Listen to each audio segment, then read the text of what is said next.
Քանի որ ոչ պահքային տարբերակն ենք պատրաստում, պետք է լինի արգանակով։ Նախընտրելի է վերցնել տավալի մսի ոսկրոտ հատվածները, քանի որ դրանից արգանակն էլ ավելի հարուստ ու ավելի հագեցած համ է ունենում։ Առատ սառը ջուր ենք լցնում եւ դնում ենք կրակի։ Ինչու ենք հենց սառը ջրով եփում միսը եւ ոչ տաք։ Երբ մեզ որևէ ճաշատեսակի համար անհրաժեշտ է ստանալ շատ համեղ միս, հենց միսն է երբ գլխավոր բաղադրիչն, այդ դեպքում եփում ենք տաք ջրով կամ նույնիսկ գերման ջրով, քանի որ նման դեպքում անմիջապես ջրի մեջ հայտնվելով մսի մակերեսին սպիտակուցային շերտ է առաջանում, որն եւ թույլ է տալիս մսի ներսում պահպանել ողջ հյութը, ողջ համը։ Բայց երբ, ինչպես մեր դեպքում, անհրաժեշտ է, որպեսզի հենց արգանակը շատ համեղ ու շատ հագեցած լինի, ապա պետք է եփել սառը ջրով, որպեսզի նույն այդ կեղևը առաջանա մի փոքր ավելի ուշ եւ միսը հասցնի իր ողջ համն ու իր ողջ հագեցած հյութերը հաղորդել հենց արգանակին։ Ու այս տարբերակով, սառը ջրով եփելու տարբերակով, մենք առանձնահատուկ համեղ արգանակ ենք ստանում։ Մինչ արգանակը պատրաստ կլինի, ես նախապատրաստեմ սոխարածի համար բաղադրիչները։ Դրա համար 1/4 օղակներով կտրատում եմ սոխը։ Ասեմ, որ ընդունված է համարել, որ բաղադրիչները պետք է լինեն նույն այն տեսքի, ինչ տեսքի, որ գլխավոր բաղադրիչն է։ Հետևաբար եւ գազարը եւ բազուկը պետք է կաղամբի պես բարակ ու երկար թելիկների նման լինեն։ Ես կորեական աղցանի քերիչ կօգտագործեմ, դուք ինչպես ցանկանաք։ Իդեպ այս գործիքը քիչ առաջ եմ նվեր ստացել, փորձարկելու եմ ձեզ հետ միասին։ Սիրելիներս, սովորական քերիչով կտորները շատ տափակ ու բարակ են ստացվում, եթե ձեռքի տակ հարմար քերիչ չկա, կարող եք ուղղակի բարակ շերտերի կտրատել գազարը, հետո արդեն այդ բարակ շերտերից ստանալ ուղիղ երկար քերիչներ։ Կարծում եմ այսքան գազարը լիովին կբավականացնի։ Ժամանակ առ ժամանակ չենք մոռանում, մոտենում ենք եւ արգանակից հավաքում ենք փրփուրը։ Ես կափարիչով ծածկել եմ, որպեսզի գոլորշին չխանգարի ինձ նկարահանել։ Առհասարակ արգանակը պետք է եփել կամ բաց կամ կիսաբաց կափարիչով։ Թավան շատ տաք է, ավելացնում ենք մի փոքր բուսայուղ եւ կարակ։ Կարող եք օգտագործել միայն դրանցից մեկը։ Ես կարակն օգտագործելուց հենց այսպես եմ վարվում, քանի որ այսպիսով կարակը չի այրվում եւ համն ավելի թեթև է ստացվում։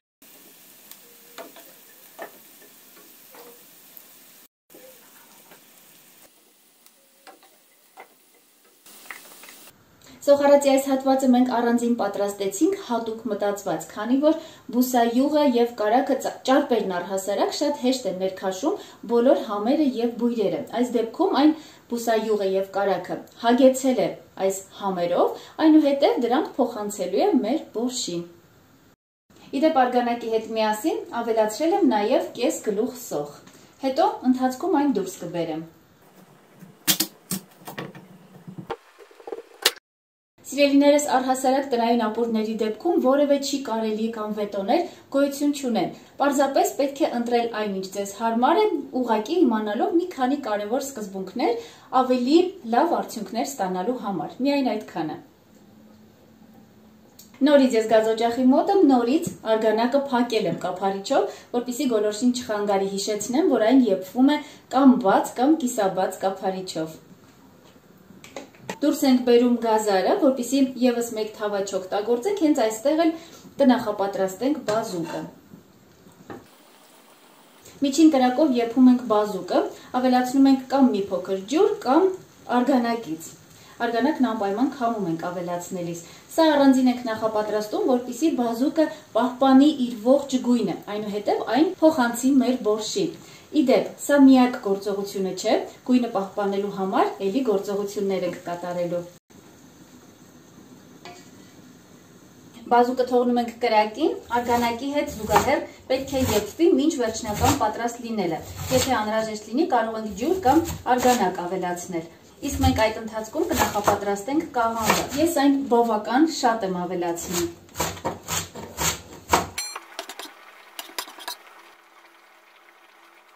Եփելու ընթացքում, երբ նկատում ենք, որ բազուկը լավ փափկել է, ավելացնում ենք 1 ճաշի գդալ քացախ կամ կիտրոնի թարմ քամած հյութ։ Թթվային միջավայրում բազուկը շատ լավ պահպանում է գույնը եւ եփելու ընթացքում այն չի փոխում։ Հակառակ դեպքում երկար եփելիս այն բավական բացվում է։ Իսկ շուտ չենք ավելացնում, քանի որ թթվային միջավայրը կարող է խանգարել եւ բազուկը չեփվի։ Այս տարբերակով եւ բազուկն է լավ եփվում եւ գույնը հրաշալի պահպանվում է։ Ավելացնում ենք նաեւ 1 ճաշի գթալ տոմատի մածուկ։ Տոմատի մածուկն իհարկե նույնպես թթվային միջավայր է ապահովում, բայց այն ավելի փափուկ թթու է։ Ահա թե ինչու գույնի առումով նրա վրա հույս դնել չարժի եւ անհրաժեշտ է, ինչպես ասացի, ավելացնել թթվային բաղադրիչ, որ մենք արդեն ավելացրել ենք։ Արգանակն արդեն պատրաստ է, պետք է ավելացնենք մյուս բաղադրիչները։ Այս պահին այն կքամենք, քանի որ հետո այդ հնարավորությունը չենք ունենա։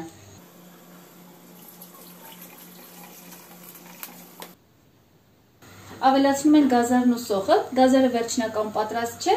դրա համար ժամանակ ենք տալիս, որպեսզի եփվի։ Գազարից հետո կավելացնենք նաև կարտոֆիլը, այն ևս եփելու ժամանակ է պահանջում։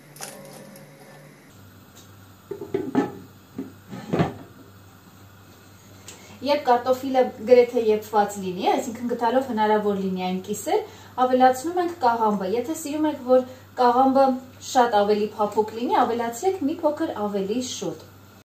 Երբ կաղամբն արդեն գրեթե եփված է, ավելացնում ենք նաև դափնու տերևը։ Կարելի է այն ավելացնել նաև արգանակին եւ թողնել ոչ շատ երկար։ Կաղամբն արդեն բավական փափուկ է, արդեն պատրաստ է, որպեսզի այն շիլայի չվերածվի, արագ ավելացնում ենք բազուկի նախապատրաստված բաղադրիչը։ Իսկ որպեսզի այն իր գույնը պահպանի եւ ավելացնելիս հանկարծ գույնը չփոխի,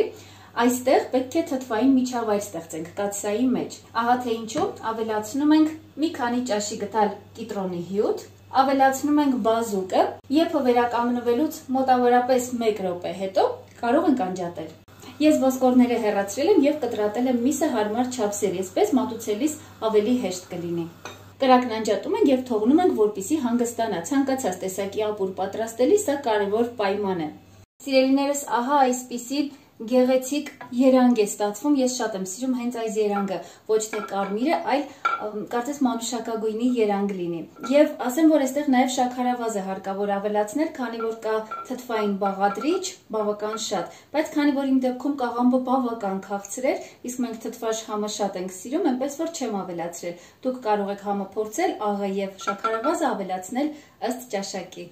Ավելացնում եմ թթվասեր։ Իդեպ, չնայած որ նախատեսված է բորշի հետ ավելացնել սամիտ, բայց անկեղծ ասած սամիտն այստեղ այնքան էլ չեմ հավանում, շատ քիչ սամիտ կավելացնեմ եւ կավելացնեմ համեմ։ Սիրելիներս, տեսախցիկով ոչ մի կերպ չի ստացվում ֆիքսել այն գեղեցիկ թույլ մանուշակագույն երանգը, որ կա, որ ինձ շատ դուր է գալիս։ Այստեղ ամեն բան շատ ուղղակի կարմիր է երևում։ Հուսով եմ տեսանյութն օգտակար եղավ, իդեպ չմոռանաք գտնել ինձ նաև Facebook-ում։ Ես այնտեղ ունեմ Facebook-յան խումբ, որ կոչվում է Արուսյակ Հոխիկյանց գրուպ, ահա այսպես։